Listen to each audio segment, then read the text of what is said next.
Hello everybody, आज हम election and representation पढ़ेंगे। उसके लिए हमें सबसे पहले पढ़ने की ज़रूरत है इलेक्शन एंड डेमोक्रेसी। इलेक्शंस क्या होते हैं? इलेक्शंस एक तरीका है, एक जरिया है हमारे लिए हमारे रिप्रेजेंटेटिव्स को इलेक्ट करने का। ये क्यों ज़रूरी है? इसकी सबसे बड़ी इम्पोर्टेंस ये है कि अगर बड़ी कंट्री है तो हम डायरेक्टली पार्टिसिपेट नहीं कर सकते।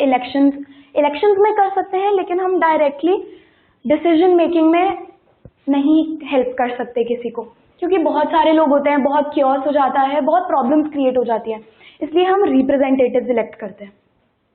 तो इसका यहाँ पे है, everybody can not take part in decision making, इसलिए रिप्रेजेंटेटिव्स इलेक्ट होते हैं। ओके।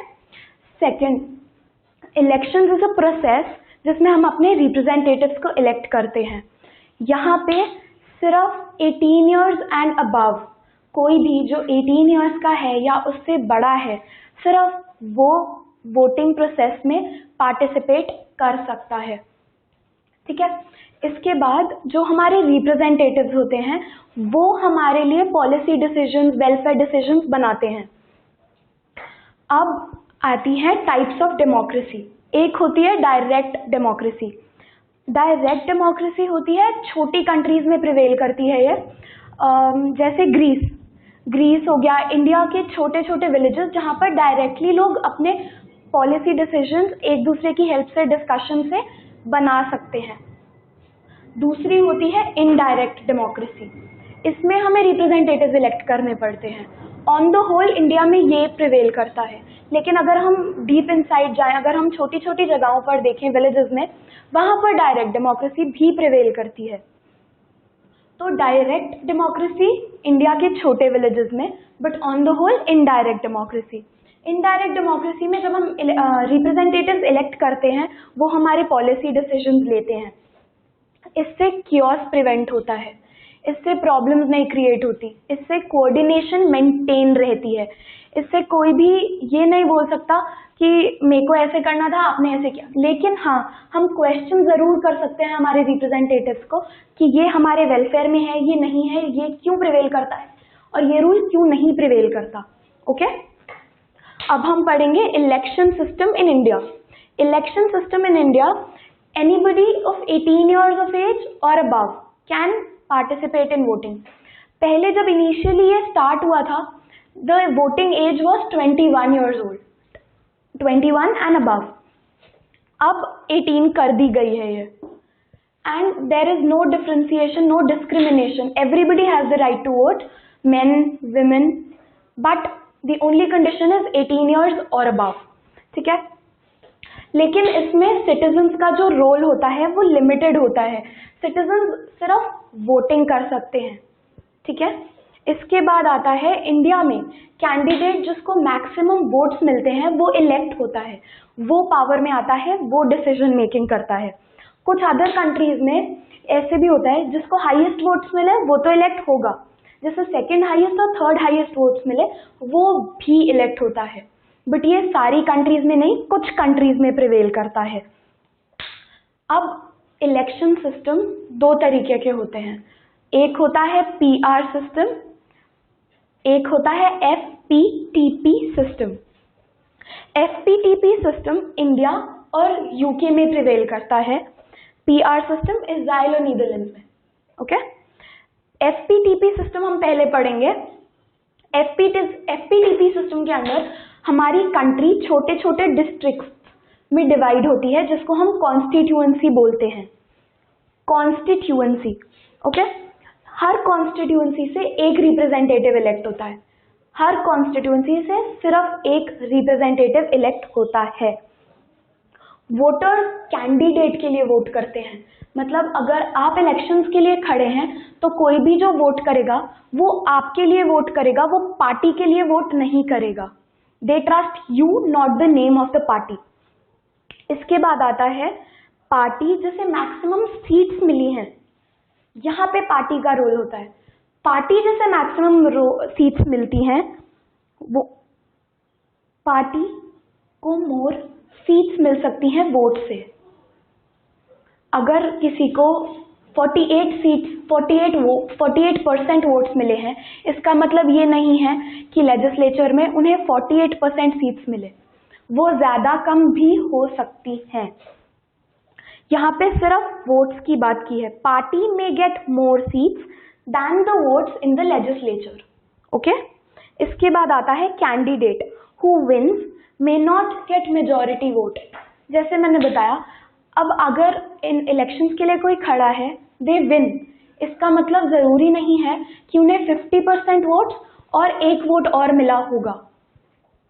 ओके, फिर से रिपीट करते हैं एक बार। FPTP system prevails in India and UK. Country is divided into constituencies which are small districts which make election process easier and more convenient.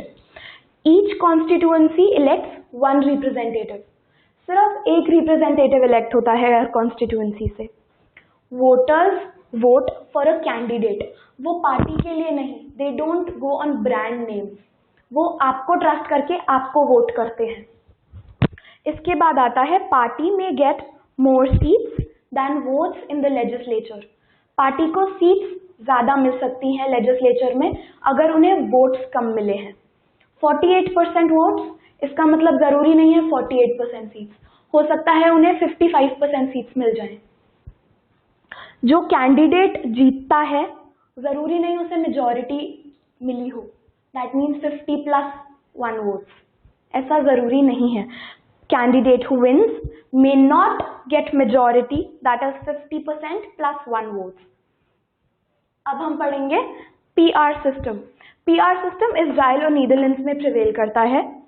इसमें बड़ी एरियाज को कॉन्स्टिट्यूएंसी बना दिया जाता है। कभी कभी एक पूरी कंट्री एक कॉन्स्टिट्यूएंसी हो जाती है, ठीक है। इसमें मोर देन 1 रिप्रेजेंटेटिव इलेक्ट कर सकते हैं फ्रॉम एनी वन कॉन्स्टिट्यूएंसी। मतलब यहाँ हमने पढ़ा था हर कॉन्स्टिट्यूएंसी से एक ही रिप्रेजेंटेटिव इलेक्ट होता है, बट PR सिस्टम के अंडर एक से ज्यादा भी हो सकते हैं। थर्ड आता है voters vote for the party. हमने FPTP में पढ़ा था voters vote for a candidate, तो सबसे बड़ा डिफरेंस यहाँ पर आ जाता है, यहाँ पे वो आपको ट्रस्ट करके आपको वोट करते हैं, लेकिन PR सिस्टम के अंडर वोटर्स आपकी पार्टी के लिए वोट करते हैं, वो ब्रांड नेम पे वोट करते हैं।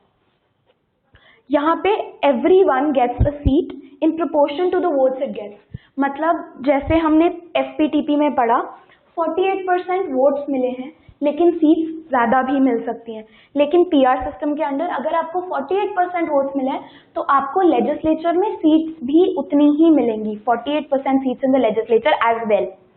इसके बाद आता है everyone gets seats in proportion to the votes it gets, ठीक है। Party voters equal to number of seats.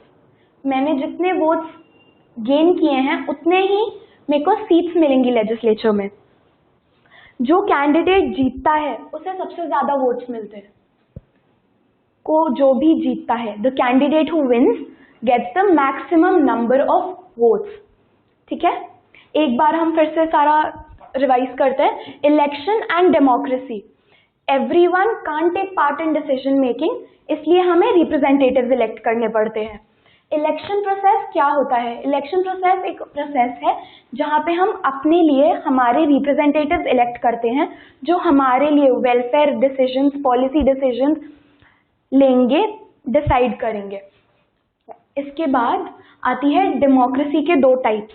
First है डायरेक्ट डेमोक्रेसी, सेकंड है इनडायरेक्ट डेमोक्रेसी। डायरेक्ट डेमोक्रेसी में रिप्रेजेंटेटिव्स इलेक्ट नहीं होते, इसमें आप सारे एक साथ बैठकर पॉलिसी डिसीजंस लेते हो।